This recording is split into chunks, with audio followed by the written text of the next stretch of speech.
கர்த்தருக்கு ஸ்தோத்திரம். இந்த வாய்ப்பை எனக்கு அளித்த பாஸ்டர் மற்றும் விசுவாசிகள் அனைவருக்கும் மற்றும் தேவனுக்கும் நன்றி சொல்லுகிறேன். முதலில் ஆவிக்குரிய வாழ்வை மேன்மையடைய செய்வது விசுவாசம் என்ற தலைப்பில் ஒரு சில வார்த்தைகளை பேசலாம் என்று இருக்கிறேன். கிறிஸ்தவ வாழ்க்கையில் அடிப்படையானது விசுவாசம்தான். அதனால தான் விசுவாசிகள் என்று நம்ம அனைவரும் கூப்பிடுகிறார்கள். ஜெபக்காரர்கள் நம்மளை யாரையுமே சொல்ல மாட்டாங்க. கண்டிப்பாக நம்மளை எல்லாருமே விசுவாசிகள் தான் சொல்கிறாங்க. அதே மாதிரி ஆபிரகாமை விசுவாசிகளின் தகப்பன்னு சொல்கிறாங்க. ஜெப தலைவனு யாருமே சொல்லலை. அதே மாதிரி விசுவாசம் உள்ள ஜெபந்தான் பிணியாணிகளை ரட்சிக்கும்.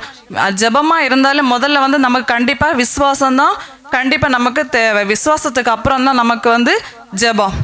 அதே மாதிரி இஸ்ரவேலர் விசுவாசத்தோடு எரிகோவை சுற்றி ஆர்ப்பரித்தார்கள். அவங்க ஜெபத்தோட ஆர்ப்பரிக்கல, விசுவாசத்தோட தான் ஆர்ப்பரித்தாங்க. அதனால தான் அந்த அலங்கம் இடிந்து விழுந்தது.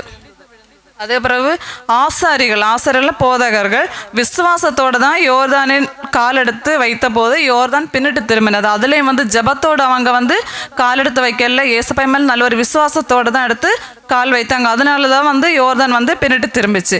அதே மாதிரி அந்த திமிர்வாதக்காரன் ஏசப்பா ஒரு வீட்டுக்குள்ளே பிரசங்கம் பண்ணிகிட்டு இருக்கும்போது அந்த திமிர்வாதக்காரனை 4 பேராக மேலுள்ள கூரையை பிரித்து 4 பேராக இறக்குனாங்க. அது அவன் திமிர்வாதக்காரன் விசுவாசம் இருந்ததோ இல்லையோ, அந்த கொண்டு வந்த 4 பேருக்கும் விசுவாசம் இருந்தது.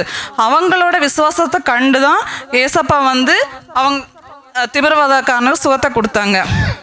அதே மாதிரி தேசம் ஃபுல்லாக பஞ்சம் உண்டாயிட்டு. அப்போ ஈசாக்கு என்ன பண்ணா, விசுவாசத்தோடு அங்கே விதையை விதைச்சான். ஜெபத்தோடு விதையை விதைக்கல, விசுவாசத்தினால விதையை விதைச்சதுனால தான் அவன் 100 மடங்கு ஆசீர்வாதத்தை பெற்றுக்கொண்டான். அதே மாதிரி ஏசப்பா வியாதியஸ்தர்களை சுகமாக்குற போது முதல்ல நீ ஜெபிக்கிறாயான்னு கேட்க மாட்டாங்க, நீ விசுவாசிக்கிறாயா அல்லது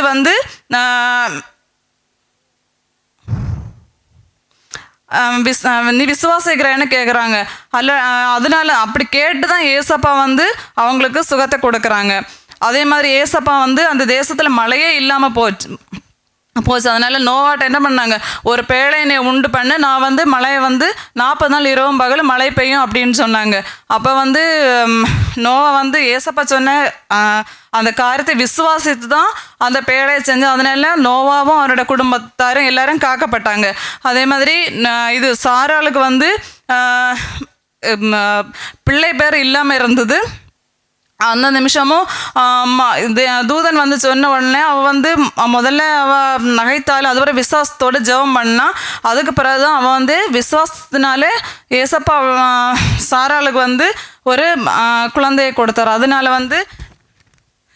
ஆவிக்குரிய வாழ்வை மேன்மையடை செய்வது விசுவாசமே விசுவாசமே விசுவாசமே என்று கூறிக்கொண்டு உரைய முடிக்கிறேன்.